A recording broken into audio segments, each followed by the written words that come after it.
¿Qué tal, chicos? Les habla el profesor Jan Sarcovameni del curso de Física y en esta oportunidad desarrollaremos los problemas de la semana número 12 correspondiente al tema de electrodinámica. Recordando un poquito acerca de este tema, ¿no? Recuerda que aquí vamos a tocar lo que corresponde al movimiento de las cargas eléctricas. Entonces, ese movimiento de las cargas eléctricas generan corriente eléctrica, lo cual se va a desplazar de un menor potencial a mayor potencial, ¿no? Y ahí comienza la relación con el campo eléctrico y en base a eso ya podemos estudiar lo que son circuitos eléctricos. Y dentro de los circuitos debemos recordar lo que son las resistencias eléctricas y resistencias equivalentes. Entonces, comencemos con los problemas de esta semana. Problema número 1. Dice, el transporte activo de sodio positivo y potasio positivo a través de la membrana celular es realizado por una proteína compleja, denominada bomba de sodio. Cada bomba de sodio de las neuronas del cerebro humano pueden transportar por segundo hasta 20 cantidad de sodio positivo por fuera de la célula y 130 potasio positivo por dentro de la célula. Determine la intensidad de la corriente eléctrica a través de la membrana de una neurona. Si te das cuenta, aquí lo que estamos analizando es la corriente eléctrica debido al flujo de cargas, ¿no? Ahora, este flujo de cargas nos lo están dando en base a este sodio positivo y este potasio positivo, ¿no? Que son iones positivos ambos. ¿Qué significaba un ion positivo? Cuando tú veías el signo positivo arriba, significaba que era un electrón en exceso, ¿cierto? Un electrón en exceso. Por lo tanto, si es un ion positivo es porque ha ganado un electrón, ¿cierto? Ha ganado un electrón. Ahora te dicen que se mueven 20 iones positivos de sodio y 130 iones positivos de potasio. Por lo tanto, lo que estamos diciendo es que se mueven 200 electrones de sodio y 130 electrones de potasio. Ahora, me están diciendo que este sodio y potasio se mueve a través de las neuronas del cerebro, ¿no? Algunas internamente y otras de forma externa. Entonces, recordemos qué forma tenía una neuronita, ¿no? Me imagino que debes recordar eso del curso de biología, cómo era una neurona. ¿Listo? Entonces, la neurona tiene la parte de la cabecita, el axón y la colita, ¿cierto? Ahí está. Entonces, ahí tenemos aproximadamente una neurona, ¿no? Ahí está. Entonces, en esa neurona va a haber iones positivos de sodio y iones positivos de potasio que se van a desplazar. Ahora, en base al problema me dicen, se desplazan por segundo 200 iones positivos de sodio por fuera de la célula. Entonces por fuera de la célula está el ion positivo de sodio. Y por dentro de la célula está el ion positivo de potasio. ¿Listo? Ahora, te están diciendo que se transportan 200 y el otro 130. Por lo tanto, podemos decir así. Entonces, ambos se desplazan como 200 electrones y por dentro 130 electrones. Por lo tanto, en conclusión, ¿yo cuánto tendría en electrones transportados? El total sería 330 electrones que se estarían transportando a través de toda la neurona del cerebro, ¿cierto? Y sabiendo ya la carga, porque esta cantidad de electrones viene a ser la carga total que se transporta, si yo ya sé la carga, ¿puedo calcular la corriente eléctrica a través de una membrana de neurona? Claro que sí, ¿no? Recordemos, a ver, ¿cómo se calcula la corriente eléctrica? La corriente eléctrica, recordemos, la corriente eléctrica se calcula como la carga que se transporta en una unidad de tiempo, ¿cierto? Ahora dime, la carga es correspondiente a 330 electrones. Profesor, pero la carga no es igual a 330 por la carga de cada electrón. ¿Sí o no? Que sería 1,6 por 10 a la menos 19, ¿cierto? Todo esto sobre el tiempo. Profesor, ¿cuánto es el tiempo? Dice que se transporta por un segundo, es decir, en un segundito. En un segundo. ¿Listo? Entonces, al multiplicar, ¿qué nos quedaría por aquí? ¿Listo? Nos quedaría 330 por 1,6. ¿Cuánto sería eso, chicos? A ver. Recordemos que el 33 es un 3 por 11. Y esto por 1,6, ¿no? 1,6. ¿Ya está? Ahora, el 11 por 1,6, ¿cuánto sería? El 11 por 1,6 sería 17,6. Y esto por 3. ¿Y cuánto sería por 3? Nuestra clave sería, sería coma, 18, 21, 22, 3 y 5. Saldría 52,8. 52,8. Ahora, los múltiplos de 10, a ver, me quedaría por 10 a la menos 19. ¿Y esto en qué unidades? En amperes. ¿Listo? Ahora, esa sería nuestra respuesta en decimales. Ahora, debemos buscar cuál sería nuestra clave en realidad, ¿no? ¿Cuál sería nuestra clave?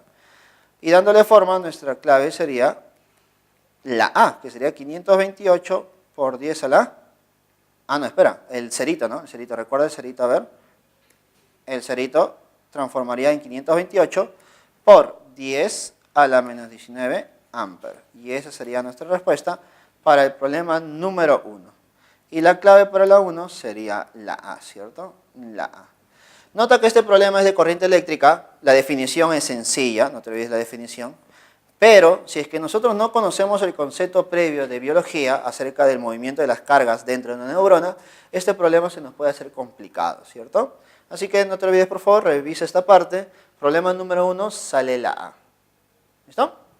Continuemos con el problema número 2. Nos dice lo siguiente.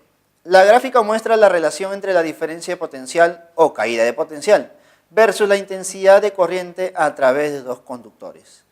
Cuando la gráfica es una recta, como es el caso, se dice que el conductor es óhmico o lineal, puesto satisface la ley de Ohm.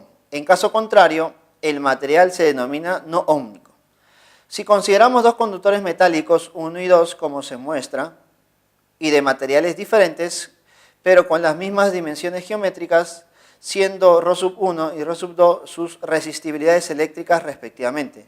Determinen la relación entre ρ1 y ρ2. A ver, te dicen que los conductores son metálicos y debemos recordar por la teoría que dos conductores metálicos siempre van a ser óhmicos. Por lo tanto, esta gráfica corresponde, o mejor dicho, verifica la ley de Ohm. ¿Y cuál era la ley de Ohm, chicos?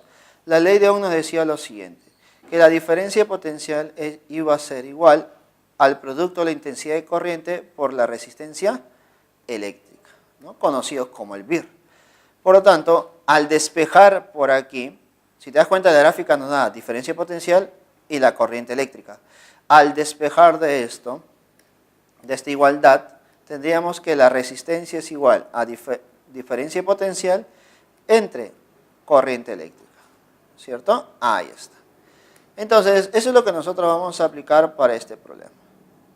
En base a esta relación yo puedo encontrar la resistencia para 1 y la resistencia para 2, ¿cierto? A ver, recordando, ¿cómo se calculaba la resistencia? La resistencia sobre un material sería igual a la resistibilidad multiplicado por ¿cuánto? Multiplicado por la longitud dividido entre el área. ¿Ya está? Entonces la resistibilidad lo encontramos de esa manera. Ahora, el problema te dice que los dos conductores metálicos tienen las mismas dimensiones, es decir, tienen la misma longitud y el mismo área. Por lo tanto, podemos decir que la resistencia para 1 sería igual a la resistibilidad 1 por la longitud sobre el área. ¿Listo?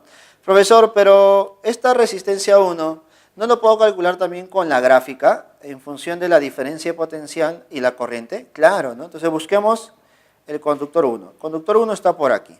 Para este conductor 1, dime, ¿cuánto vale la diferencia de potencial? Voy a asumir para este pequeño triángulo. La diferencia de potencial sería 0 hasta 2, y eso sería 2, sobre la corriente eléctrica hasta esa diferencia de potencial, que sería 0,2. Profesor, entonces, ¿cuánto sería la resistencia 1?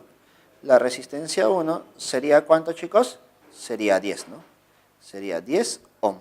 Ah, entonces ya tendría la resistencia para el primer conductor. Y de la misma manera vamos a calcular la resistencia para el segundo conductor.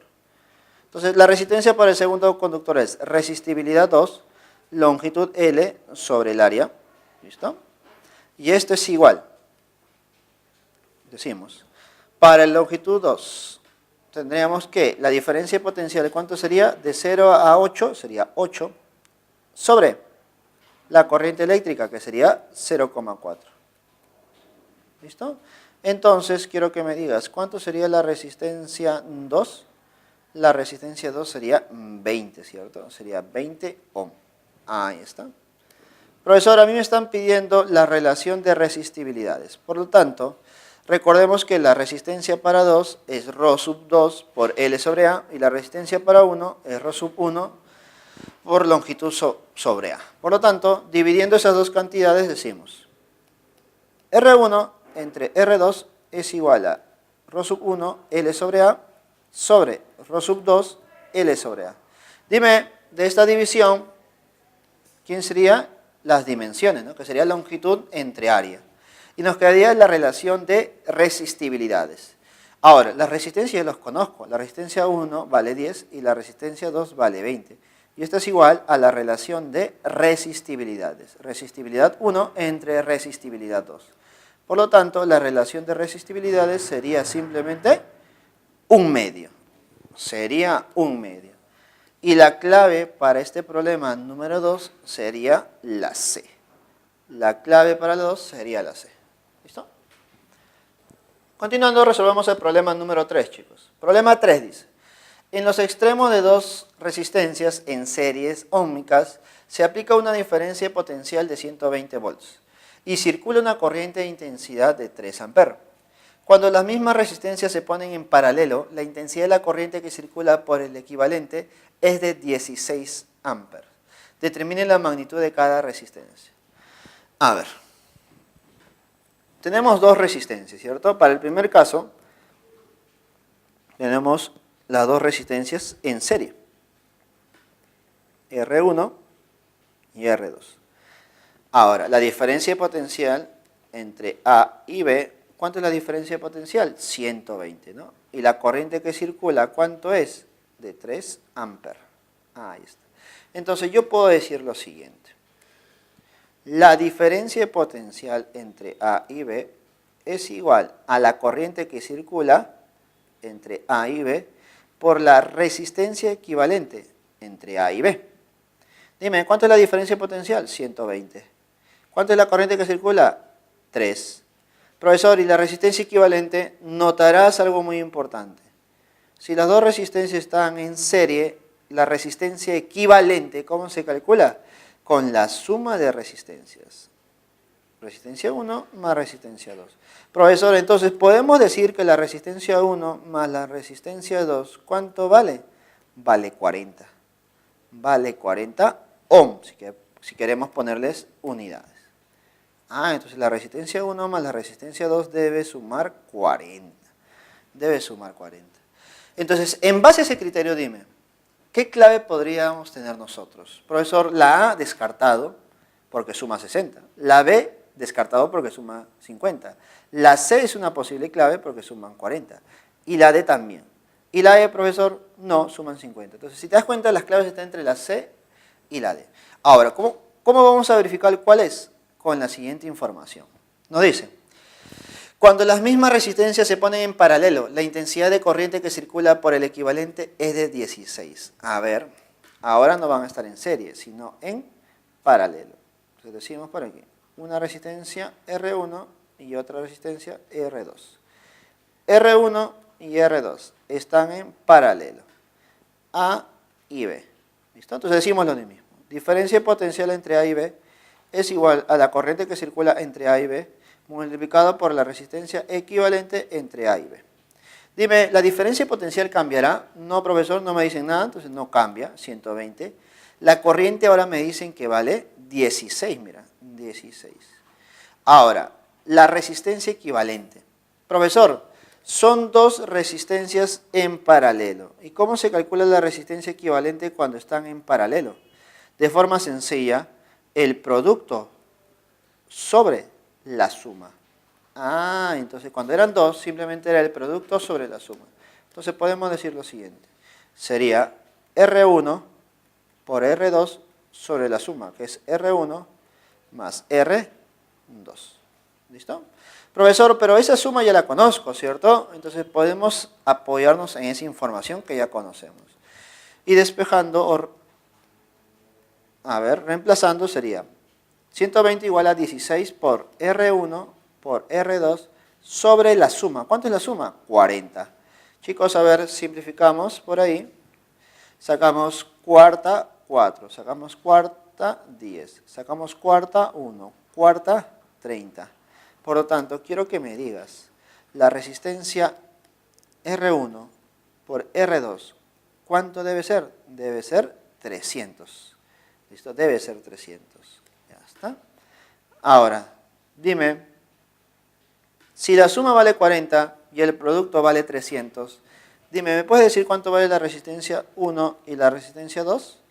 Sin operar demasiado. Recuerda que debemos aplicar todos los conocimientos previos. Suma 40 y producto 300. Dime, entonces, uno debe ser 30 ohm y el otro debe ser 10 ohm. ¿Sí o no? Porque la suma es 40 y el producto va a ser 300. ¿Listo? Por lo tanto, nuestro problema número 3, ¿qué clave tendría? La clave sería la C. Clave casa. ¿Listo, chicos? Continuemos con el problema número 4 y nos dice, cuando en un circuito hay varias resistencias conectadas, resulta útil calcular la corriente que circula por cada elemento del circuito y las caídas de tensión que se producen. De esta forma se puede encontrar una resistencia que pueda sustituir a otras en forma que el comportamiento del resto del circuito sea el mismo. Según el diagrama mostrado, determine la resistencia equivalente entre los puntos A y B. El problema es directo, calcular la resistencia equivalente. Y para calcular la resistencia equivalente lo que debemos hacer es reducir el sistema de resistencias. Ahora, ¿cómo reduzco yo? Encontrando si están en paralelo o si están en serie. Entonces, notemos lo siguiente, por favor. En la parte superior del circuito notamos que hay dos resistencias, de 3 y de 6. Estas dos resistencias están en paralelo. Y si están en paralelo, recuerda, ¿cómo se calcula el equivalente? Producto sobre la suma, ¿no? Sería 3 por 6 sobre la suma. ¿Cuánto es la suma? 9. Por lo tanto, el equivalente, ¿cuánto sería? 2. Entonces en la parte superior sería 2. Ahora, en la parte inferior notemos que están en paralelo, pero hay dos que todavía están en serie. A ver, estos dos que están en serie son resistencias. ¿Cuánto sería su equivalente? El equivalente para estas dos simplemente sería la suma, porque están en serie, y sería 12. Profesor, ¿y ese 12 ohm, con el 4 ohm que está arriba, cómo están? Profesor, obviamente están en paralelo. Ahora, si están en paralelo, ¿cómo se calcula el equivalente? Nuevamente, producto sobre la suma. Ahí está. ¿Y esto cuánto sería?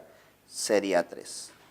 Entonces, ya puedo reducir un poquito más nuestro circuito, ¿no? A ver, para no saturar la gráfica, tendríamos por aquí una resistencia de 4 en serie con otra, que sería 2. Por aquí, mira, va una resistencia de 1. Y hacia la izquierda tengo otra resistencia. ¿De cuánto? A ver. Esa resistencia que está en la parte inferior sería de 3. Profesor, tengo 4, 2, 1 y 3. Y se da cuenta, las 4 resistencias están en serie. Entonces, dime, si las 4 están en serie, ¿cómo se calcula el equivalente? Simplemente sumando, ¿cierto? Resistencia equivalente simplemente es 4 más 2 más 1 más 3. Entonces, ¿cuánto sería la respuesta? Nuestra respuesta sería 10. 10 ohm. Y esa sería nuestra clave para el problema número 4. La clave es 10 ohm, la clave es la B. ¿Listo, chicos? Problema número 4, problema directo. Resistencia equivalente, buscar si son en paralelo o si están en serie. Clave B, chicos. Problema número 5, chicos. Problema 5 dice lo siguiente. El voltímetro y el amperímetro son aparatos que permiten medir la diferencia de potencial y la intensidad de corriente eléctrica en los elementos de un circuito. Para medir estas cantidades, el voltímetro se coloca en paralelo y el amperímetro en serie. Si consideramos el circuito mostrado en el diagrama, donde las resistencias son de 12 ohm, la lectura del voltímetro y del amperímetro serán respectivamente. Entonces me están pidiendo las lecturas del amperímetro y del voltímetro. ¿Listo? Ahora, recuerda que un voltímetro, ¿qué cosa es lo que mide? Diferencia de potencial, ¿cierto? Y un amperímetro lo que mide, ¿qué cosa es? La intensidad de la corriente eléctrica. Ahora, para poder medir esas cantidades, el amperímetro se pone en serie con el circuito y el voltímetro se pone en paralelo. Hasta. Entonces, notemos algo muy importante. El voltímetro está midiendo la diferencia de potencial entre estos dos puntos. entre este punto y este punto. Por lo tanto, están viendo la diferencia potencial para la resistencia 1 y resistencia 2, que ambos tienen 12 ohm de resistencia. Por lo tanto, si yo quiero calcular la diferencia potencial, me bastaría encontrar la corriente que circula, ¿sí o no? Entonces si yo quiero calcular esa corriente que circula, podría comenzar reduciendo todo el sistema para poder redistribuir toda la corriente por todo el circuito. Claro, y eso es lo que voy a hacer. Voy a calcular el sistema equivalente y voy a calcular la corriente equivalente, corriente del sistema. Entonces dime, esta resistencia 1 y resistencia 2, ambos son 12, 12 y 12. Por lo tanto, el equivalente, ¿cuánto será para estos dos? Profesor, los dos están en paralelo. Por lo tanto, si están en paralelo, sería el producto sobre la suma. ¿Y cuánto sería todo eso? Simplemente sería 6, ¿cierto? Simplemente sería 6. Entonces, ese 6, con esta resistencia 3, que es de 12, ¿cómo estarían? Estarían en serie, ¿cierto? Estarían en serie. Entonces, ¿cómo nos quedaría nuestro sistema? A ver. Nuestro sistema nos quedaría algo así, mira. Pequeñísimo, pero nos quedaría algo así. Este es nuestro amperímetro.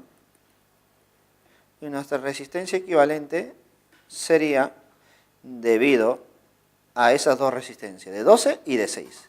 Y como están en serie, el equivalente sería 18, ¿no? 18 ohm. ¿Listo? Y el voltaje, la FEN que genera la corriente del sistema sería 36. Por lo tanto, recordemos por definición, si yo tengo una FEN por aquí, la corriente va de menos a más dentro de la FEN, ¿no? La corriente iría en sentido horario. Ahora, ¿qué se cumple en un circuito? Se va a cumplir que la diferencia potencial o la FEN es igual a corriente por resistencia equivalente.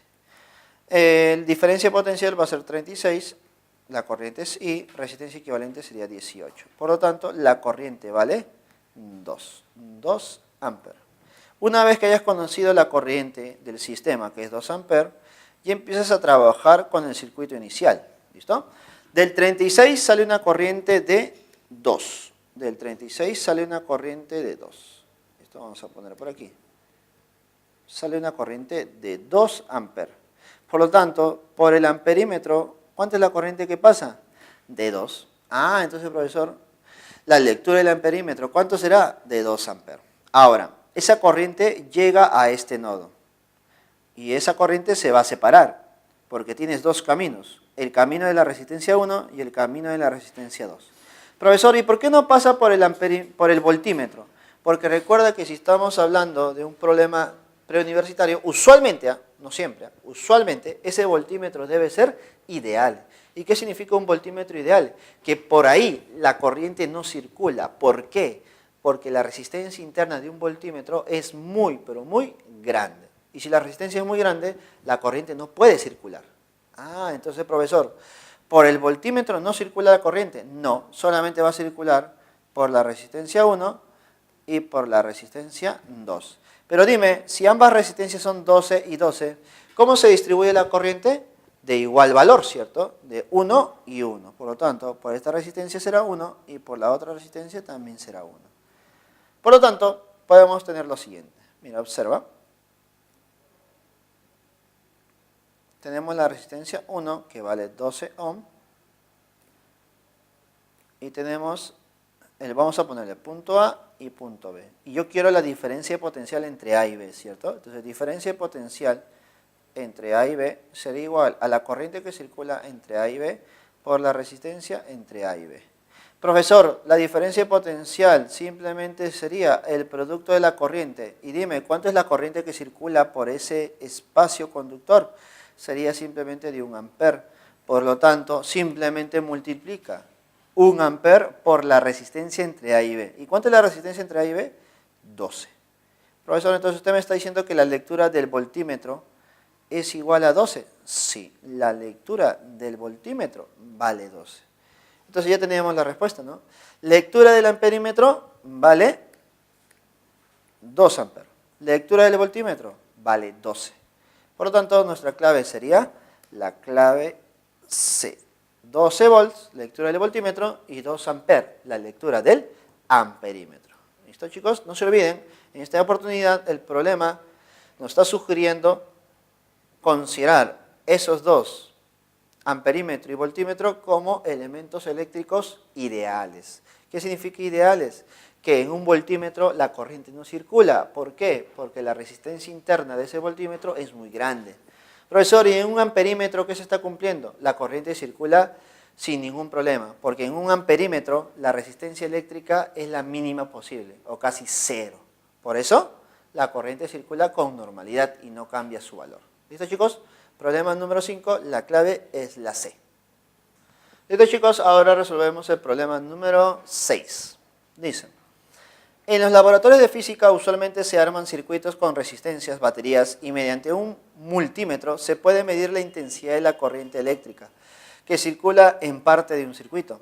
En la figura se muestra el diagrama de dos resistencias y una batería. Además se sabe que el potencial eléctrico en el punto M es de 36 volts y mediante el multímetro se determinó que de M a N circula una corriente de 2 amperes. Determine el potencial eléctrico en el punto N. El potencial eléctrico en el punto N. A ver, según el problema me están diciendo que entre M y N, o mejor dicho, de M a N circula una corriente de 2 amperes. A ver, entonces, de M a N circula una corriente de 2 amperes. Y me preguntan, ¿cuánto es la diferencia potencial en N? Diferencia potencial en N. Sabiendo que la diferencia potencial o el potencial en M vale 36 volts. ¿Listo? Como esto es parte de un circuito, entonces es válido que esta corriente circule a la derecha. Pero si no te hubieran dicho eso, entonces yo puedo suponer que la corriente va a ser generada por esa diferencia potencial o esta FEN, ¿no? Que sería de 3 volts, que sería nuestra batería, ¿cierto? Entonces, en base al problema, la corriente debe ir de M hasta N.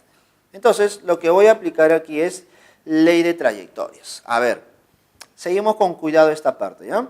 Entonces, tú sigues el sentido de la corriente inicial, o comienzas en un punto. Voy a comenzar en el punto M, inicio. Y voy a terminar en el punto N. Vamos a ver, punto final. Entonces, comencemos de esta manera. Comencemos en el punto M, por tanto decimos, el voltaje en M más las caídas de potencial que se pueden generar en el transcurso de todo este circuito, debe ser igual al voltaje final. A ver, ¿cómo es eso, profesor? Entonces, mira, tú comienzas en M y según la corriente eléctrica tú debes ir a la derecha. Entonces, cuando vas a la derecha te encuentras con una resistencia de 5. Por lo tanto, debido a la resistencia de 5, va a haber una caída de potencial. Entonces, el voltaje va a reducir. Entonces, sería menos la caída de potencial. Y esa caída de potencial se calcula como la resistencia por la corriente eléctrica, que vale 2. ¿Listo? Seguimos avanzando, mira, y encontramos una batería, una FEN, una fuente electromotriz. Entonces encontramos un voltaje de 3 volts. Pero muy importante es, ese voltaje de 3 volts genera un aumento en el voltaje o una reducción. Entonces notemos lo siguiente. Notemos que va de más a menos. Cuando la corriente va de más a menos, entonces está yendo en contra. Por lo tanto, va a haber una caída de potencial. Y esa caída de potencial es de 3 volts.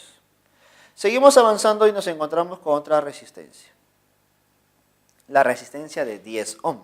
Si es una resistencia de 10 ohm, las resistencias que hacen reducen el potencial, generan una caída de potencial. Por lo tanto, sería menos la resistencia por la corriente, que vale 2.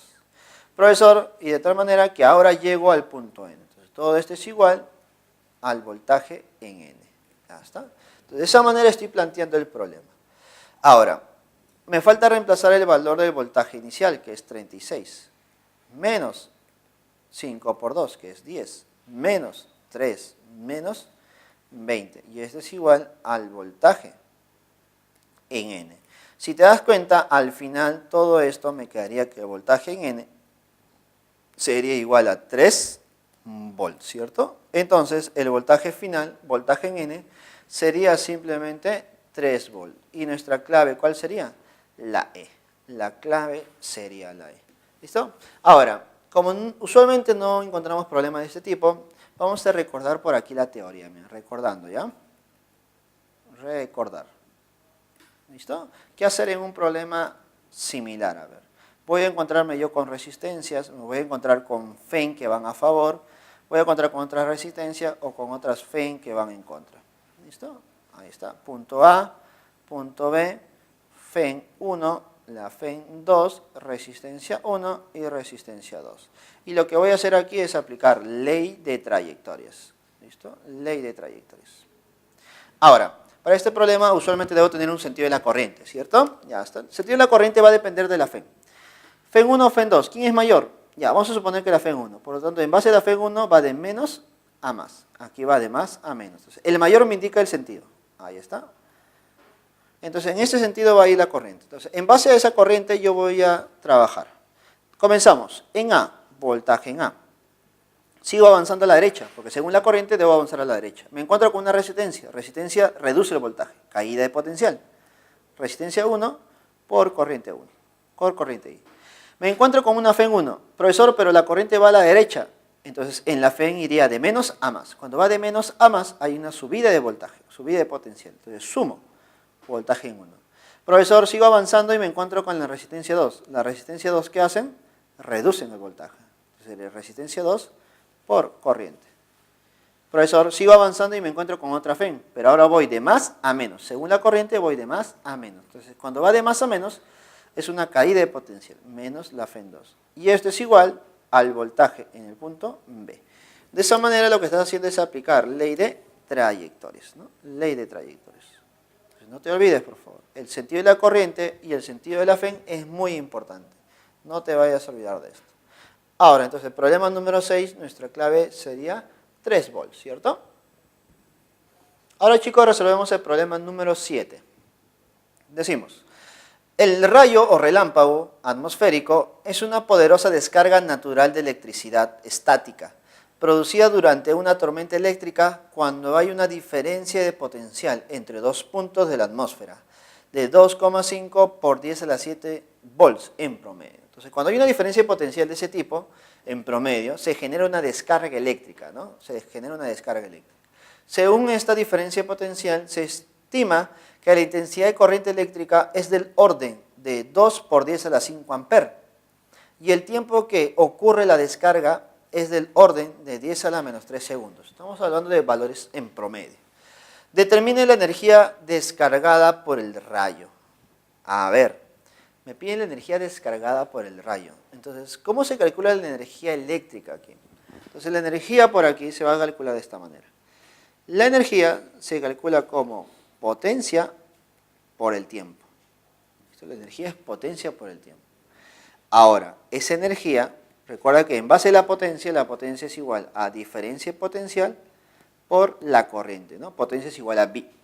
¿Listo? Y esto por el tiempo. Ahora, el problema ya me da la diferencia potencial, me dice la corriente aproximada y el tiempo, ¿no?, que demora la descarga. Por lo tanto, reemplazando todo esto, ¿cuánto nos quedaría? A ver, diferencia potencial sería 2,5 por 10 a la 7, es la diferencia potencial en promedio, por la intensidad de corriente, que es 2 por 10 a la 5, amper, por el tiempo, recuerda que debe estar en segundos, que es del orden de 10 a la menos 3. ¿Listo? A ver. Entonces, operando esto tendríamos lo siguiente. ¿Te das cuenta que 2,5 por 2, ¿cuánto sería? Simplemente 5, ¿cierto? Por 10 a la 7, 10 a la 5 y 10 a la menos 3, ¿cuánto nos quedaría? 10 a la 9.